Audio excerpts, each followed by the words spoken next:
எதுக்குமா காலையில எக்ஸைட் ஆயிட்டு இருக்கீங்க?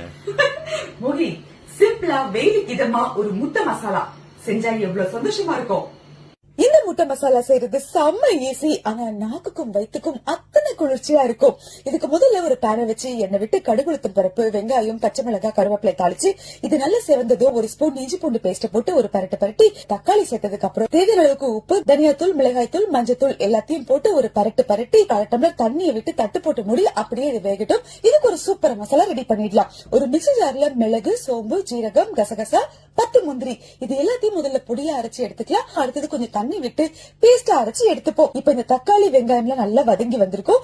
இதே நம்ம அரைச்ச மிளகு முந்திரி பேஸ்ட போட்டு கூடவே ஒரு 1 டம்ளர் தண்ணியை விட்டு நல்லா கலந்து தட்டு போட்டு மூடி நல்லா கொதிக்க விடுவோம். இப்ப இந்த அளவுக்கு கொதிச்சு வரும்போது முட்டையெல்லாம் உடைச்சு ஊத்தி கிளறாம தட்டு போட்டு மூடி திறந்து பாத்தீங்கன்னா நல்லா பண்ணா முட்டை வெந்திருக்கோங்க. இத ஒரு திருப்பி போட்டு கடைசியா சீசனிங் போல வேக வச்ச முட்டைய நீல வாக்குல 4 கட் பண்ணி அப்படியே தூவி ஒரு பரட்டு இறக்கி சுட சுட சாதம் போட்டு அதுல இந்த முட்டை மசாலாவை அள்ளி போட்டு சாப்பிட்டா அப்பா அப்படி இருக்குங்க. ட்ரை பண்ணி பாருங்க.